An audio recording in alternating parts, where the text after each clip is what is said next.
So we're here in our yard. The train was actually, the mechanic involved was moving the train back and forth on a storage lead to get the electronic fault to occur. The reason that that's relevant is this is an intermittent fault. This wasn't on all the time. So part of his concern was losing the fault, not being able to recover it, and then not being able to repair it. So as I said, he was working through methodically trying to figure out what the fault was. And when he got to that point, he is when he stepped out of the cab and the train left the yard. So the train left the yard, it went through these switches where the center truck derailed. The center truck is under the articulation section down that way. It proceeded with the center truck derailed to Swanston Station platform's concrete platform at the top of the rail. So when the truck got there, it actually rode up on the concrete, having the effect of slowing the train as well, and ultimately worked its way back into the track flangeway, so it was re-railed. It continued through the Evergreen crossing here, through the Royal Oaks station and the Royal Oaks crossing, coming to a stop just outside the Ardendale Passive station. Oxford is the third crossing. We have video for all three crossings. The video at Oxford shows it at basically walking speed, so it was going very slowly. And it was a little faster at Royal Oaks and at Evergreen. As I said, the gates were down, protecting the crossing before the train got to all three locations. It began to coast at one point when it damaged the wires. So that's still something that we're not sure of. We believe that it began to lose, that it lost traction power after it derailed here. But we may have, the pantograph was damaged in such a way that as it moved, it may have made contact with the wire periodically to give it kind of a little jolt of power, so that it may have affected how far it actually went with the pantograph damage. So we're not quite sure on actually where it totally lost power. We can determine that, and that's part of what we still have left to investigate, because we can backtrack that from the information we have from the event recorder on the car. The event recorder is like the black box in an airplane, right? So do you know where the top speed was at 43 miles an hour? It was when it got to the switch, leaving the switch, back up here. And the speed was in the 30 mile an hour range, which was our typical normal station entry speed when it got to Swanston, and then it was dropping from there. Mark, you said that you really don't have a lot of automation on any of these, but one thing is automated is the crossing guards, right? Yes. Okay. So that is not. So that's standard railroad based on track circuits. It's okay. I just wanted to make sure that was very clear.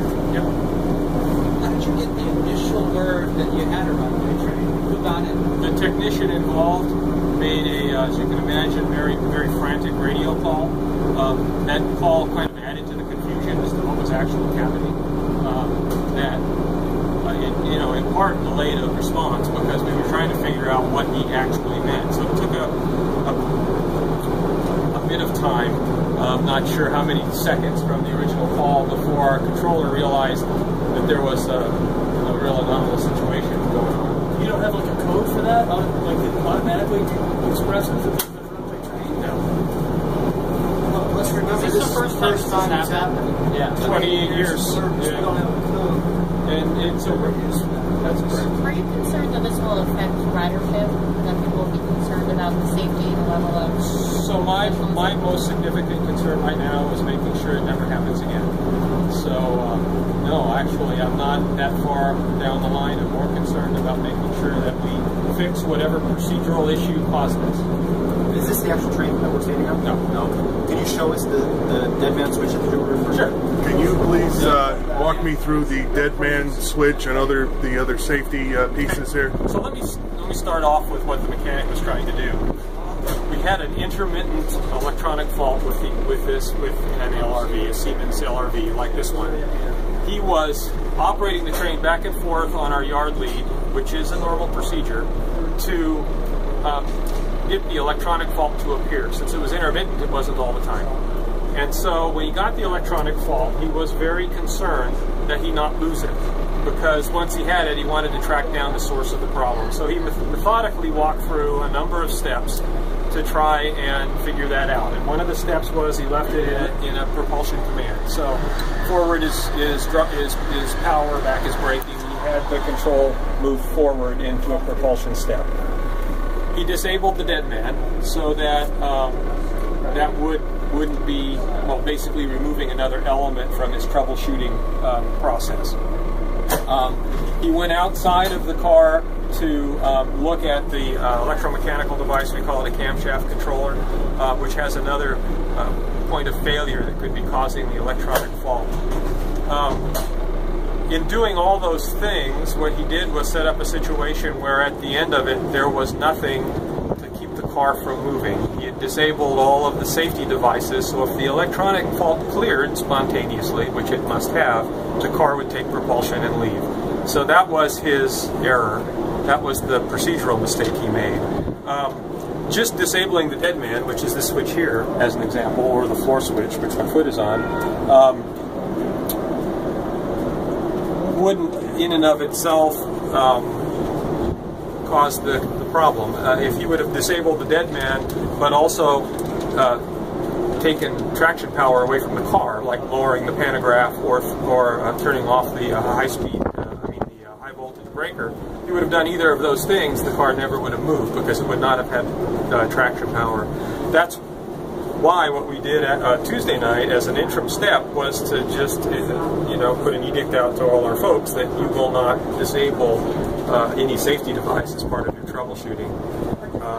He had the alternative of asking another person to sit in the cab while he was troubleshooting and not disabled it, but had a person actually hold it down. That would have been acceptable. I mean, certainly disabling the dead man or activating the dead man, which is really what he did. He held it down so it thought it was activated. Those are legitimate steps in the process of troubleshooting or, in some cases, calibrating certain aspects of the train. But there's a safe way to do it, and he didn't go down that path. So there's a very definite mistake made on his part. Why did he go outside? What was he doing? What was he going to do when he was outside? So outside the car there is an access panel, which is only accessible outside the car, to what we call a camshaft controller. And so it's the actual device that either adds or takes power away from the traction motors. And there are some components in there that can cause the electronic fault, and so he was going outside to see if those components were functioning, and so he opened up the access panel, and at about the time he did that, the fault cleared and the train left. How did he hold that down? I think he used a screwdriver. Oh yeah. Yeah, I think it was wedged down. Okay. Is it standard practice for a mechanic to be working on a train by himself or herself? So depending on what it is they're doing, yeah, it can be. They can work, some jobs take two, some can be done individually. Certainly tracking down this electronic fault was appropriate for him to be by himself. As I said, he had an option to have somebody join him in the cab if he needed to. I think what was paramount in his work here was he was trying not to lose the electronic fault, and he kind of methodically let himself into a problem. Now, as I understand it, and correct me if I'm wrong, Siemens train, doors closed, if all of these things are in place, all of these safety measures are taken out, train moves. Is that accurate? Yes. Okay. Yeah. All right. Well, so taken out. So for the train to move normally, all the doors need to be closed. The train looks for a clear door loop, so it means all the doors are closed properly. The train can't move until that happens. You're welcome to. The dead man has to be activated, and then drive command given to the car. Okay, so, but with all of these things set in the position they were, doors closed freely, and then the train starts to move. Is that? So there was one other step that's kind of another detail in the story. You can actually physically cut out a door so that the train will think the door is actually closed when it's not. It's an emergency. It's a emergency egress kind of a feature, and the employees will do that on occasion to get out of the car to check something quickly. Again, the dead man shouldn't be down. It's another safety device that disabled in the course of this whole series of events. What can you tell me about the actual changes to procedure that have been made so far to prevent this, I should say, from happening? So, as I said, right now what we've done is just ban the disabling of any safety device that is intended to keep a train from moving. That's one mechanically disabling or electrically disabling the device. So what that means from a practical perspective is if we have an electronic fault today, that it's going to take 2 people to diagnose it, because one person may have to be in here in control of the train, holding the dead man down while the other one's doing the diagnostic work. Okay. So that's what we've done in the short term. Long term, that may stay in place. We may find, again, as we complete this investigation, which is still very much underway, we may find measures in addition to that need to be put in place as well. And part of, it's not so much part of the investigation, but part of our remedial action is going to be spending time with our entire mechanic staff, going over what everyone does and how they do it and how they should do it,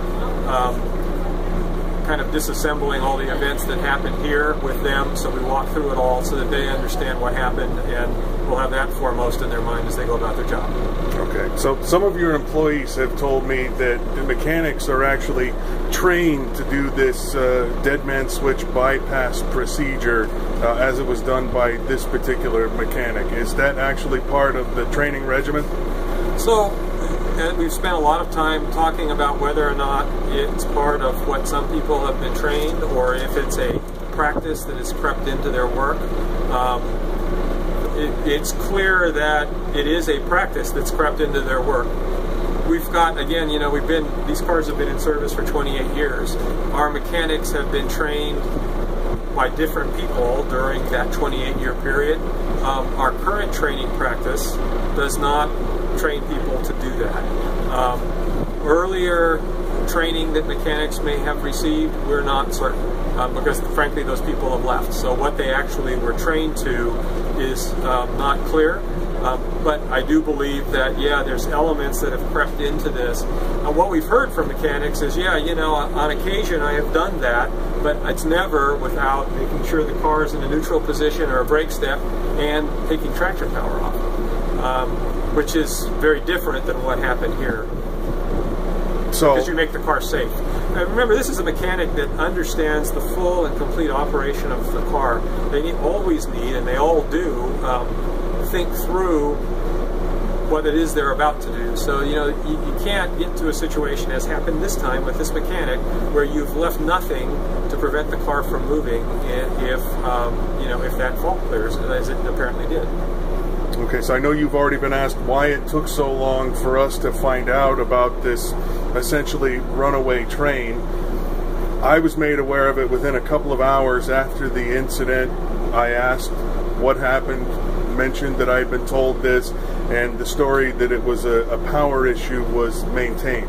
Why weren't we told about this right away when we already knew about it? Well, what we wanted to be able to give you was all the detail that we've had from our investigation. And the runaway train piece is a serious event. Absolutely don't want to minimize it, but no one was hurt in the consequence of the event. That's the outcome. It could have been different. It wasn't.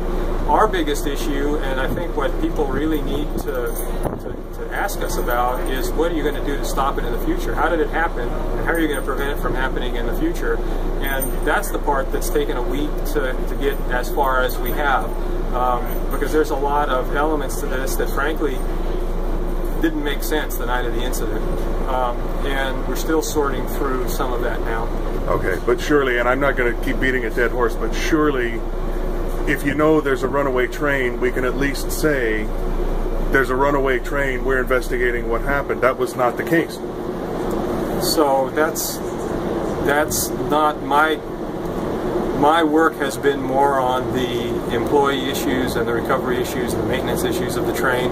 What was sent out to the media I was not involved in, so I'm not the best person to give you the why answer, other than what I've given you. From my perspective, me talking to you would have been pretty much pointless until I had this opportunity to figure out what happened.